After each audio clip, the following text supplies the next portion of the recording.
Across centuries and civilizations, one teaching has quietly shaped leaders, healed families, and transformed entire cultures. Confucius called it the foundation of all wisdom thread, the moment when life finally becomes clear. This ancient teaching may be exactly what we've forgotten for it, and what we need most. In this video, we explore how a single Confucius insight can change the way you think, choose, love, and live. Stay with us, too, because by the end, you won't just understand this teaching, you'll feel it. Confucius said, "Knowing others is intelligence. Knowing yourself is true wisdom." Today we begin there, not with the world outside, but with the one who is looking at it. Why does Confucius place the greatest wisdom not in the world, but in oneself? Because the root of every action is the heart that acts. Confucius teaches that if we do not understand our own motives, fears, and desires, then our learning becomes decoration, not transformation. The faults of a man are like the bumps on his nose, which he does not see. Knowing yourself means gently turning the mirror inward, again and again. I understand, Master. Is that why people feel so lost now? Not knowing how to see ourselves clearly. We chase success, approval, and comfort, while ignoring the one task That gives all others meaning, to become a noble person, a junzi, from the inside out. The Junzi asks first, what is happening in my own heart? The small person asks only, what can I gain? Knowing yourself is the doorway between those two lives. Master, when I look inside, I do not see wisdom. I see confusion, anger, and restlessness. True harmony is found in balance. What does Confucius say we should do with this chaos? To know yourself is to watch your own heart, the way you would watch that pond without turning away when the water is troubled. Master, what about our relationships? Families are breaking, friendships are shallow, and people feel alone. How does self-knowledge help with that? Confucius taught, to bring order to the world, we must first bring order to the family. We must first cultivate ourselves. When you see your own weaknesses clearly, you become more patient with the failings of others. Self-knowledge turns judgment into understanding.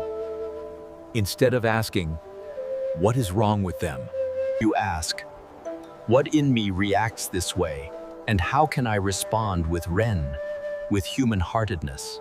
So the more deeply I know myself, the more capable I am of loving others wisely, not clinging, not controlling, but understanding. Precisely. Confucius would agree with this. When the heart is clear, love becomes guidance, not a prison.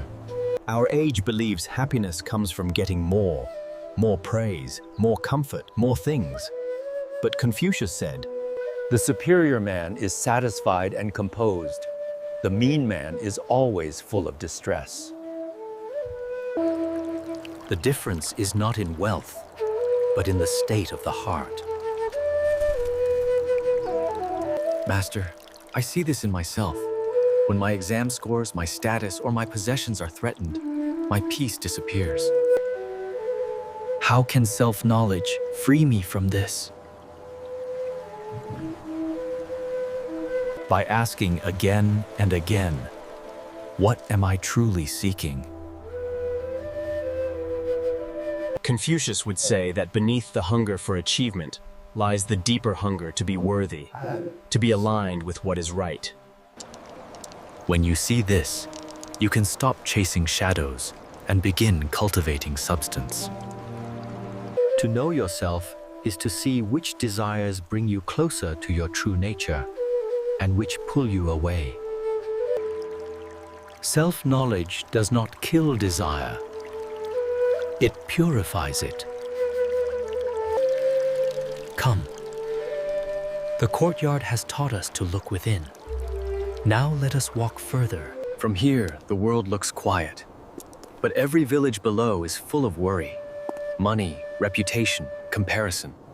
Confucius would remind us, disorder outside begins with disorder inside. In the city, people are always rushing, competing, trying not to fall behind. How does Confucius speak to this kind of stress? Confucius said, "When it is obvious that the goals cannot be reached, do not adjust the goals, adjust the actions." Many people chase goals that are not even their own. Self-knowledge frees you from living someone else's life. Stress grows when our actions do not match our values. Confucius taught that the noble person Is at ease with themselves because their inner life and outer life are aligned. I understand, Master. Thank you. So if I know myself clearly, I can choose better goals, and then my effort becomes simpler, not scattered. Yes. This is why Confucius emphasized daily reflection. He said, "Each day I examine myself on 3 points." When you examine yourself regularly, you do not wait for a crisis to discover who you are. Relationships also suffer when we do not know ourselves. We demand that others fix the emptiness we refuse to face within. Confucius speaks often of family, of parents and children. How does self-knowledge shape those bonds in our time? Confucius taught filial piety, Xiao, not as blind obedience, but as a heart of gratitude and respect. When you know your own fears and wounds, you stop passing them unconsciously to the people you love. You become more careful with your words, like a person carrying a fragile bowl. I begin to see. To know myself is not just for my own peace. It is an act of kindness for everyone whose life touches mine. That is true wisdom. Confucius would say, "When the heart is corrected, the life becomes honest. When the life is honest, Relationships become gentle. When relationships are gentle, the world around you changes.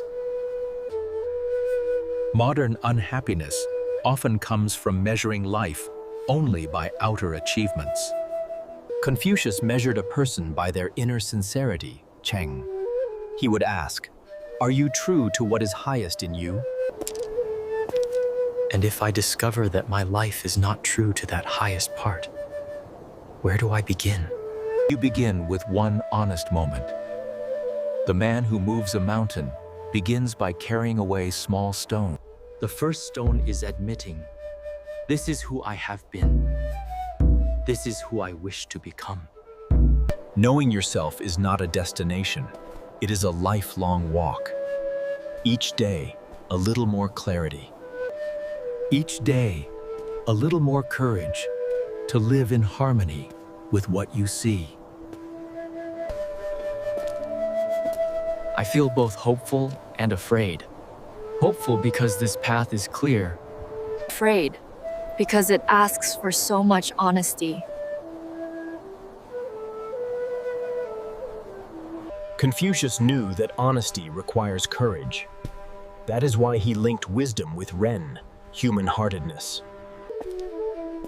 When you hold yourself with compassion, you can face your own truth without collapsing. Then today, I wish to begin that walk with small stones, with small, honest moments. Good. The master would be pleased, not because you are perfect, but because you are willing. Let us continue this talk, where the heart can grow even quieter. Knowing yourself is the beginning of all wisdom, yes, but for those who keep walking, it becomes also the beginning of deep peace. Confucius taught that the disorder of the world begins with the disorder inside the self. To correct the outer, one must first correct the inner. He called this rectifying the heart, purifying the motives that sit hidden beneath our actions. If the heart is restless, the thoughts will be confused. If the thoughts are confused, the actions will be misguided. Confucius said, The noble person first disciplines himself. Only then does he bring harmony to others. The student of wisdom stops asking, "What is wrong with the world?" and begins asking, "Where must I grow?" Master, but how does one see one's own faults clearly? By cultivating stillness. A restless mind hides the truth. A quiet mind reveals it. Confucius compared the mind to water. When agitated, it distorts. When calm, it reflects all things as they are. Self-knowledge begins with honesty, not harshness, honesty. To see without judging, to observe without hiding. When you know your weaknesses, you cease being controlled by them. Confucius said, "The faults of a noble man are like eclipses. Everyone sees them, and he corrects them." Humility is the gateway to transformation. Pride locks the door. Ask yourself daily, what habit clouded my clarity? What emotion carried me away? This is the inner accounting. To clean a room, we must first see the dust.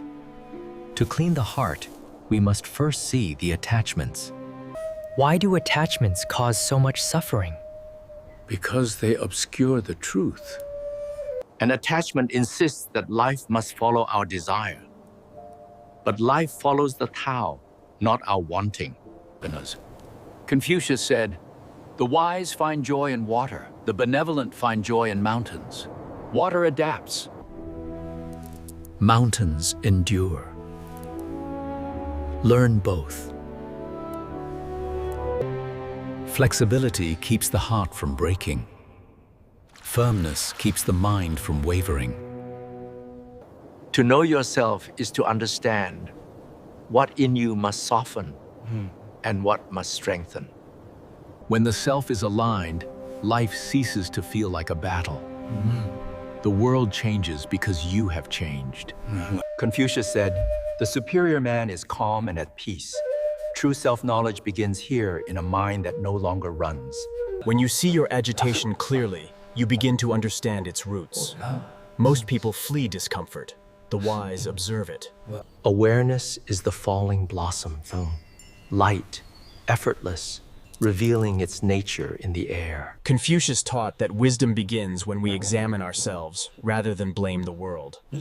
This is the door to transformation. People suffer because they look outward for answers, approval, validation, identity. But the sage seeks inward. Stress arises when the mind resists life. Confucius said, To know harmony is to know the constant. Harmony fades when we argue with reality. when you understand yourself, you stop wrestling with the world. Wisdom is the art of inner alignment. Your mind has this same capacity for stillness. Look into it. If the world creates so much noise, how do we protect this stillness within us? By returning again and again. The sage is not perfectly calm, only perfectly returning. Confucius said, the man who moves a mountain begins by carrying away small stones. Stillness is built the same way. Most turmoil comes not from the world, but from unmet expectations within us. Self-awareness is the hand that shields the flame from the wind. Yes, Master. Master, is this why I react so quickly? Because I don't yet understand myself fully? Yes. Reactivity is the shadow of unexamined parts of the self. When you know these shadows, they lose their grip. Confucius taught, when you see a good person, emulate them. When you see a bad one, examine yourself. Every encounter is a teacher. Freedom arises when the heart becomes light enough to rise. When wisdom settles in the heart, silence becomes your teacher. Confucius taught, the superior person is calm and at ease. When you understand yourself, the world can no longer shake you. To know yourself is to return home to who you were before fear, before expectation. In every era, the path remains the same. Clarity, humility, and self-understanding. Carry this stillness with you. Let it shape your choices, your words, your days. If this teaching touched you, stay on the journey. More lessons from Confucian wisdom await. Click the link in the description to watch the full series on ancient Confucius wisdom for modern life.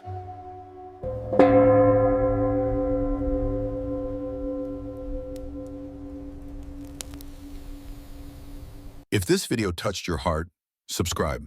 It's inspired by the timeless wisdom in the 7-book Rumi collection by Dr. Farid Mostaman. Whether you seek healing, love, clarity, or growth, these teachings will guide you inward to the truth of who you are.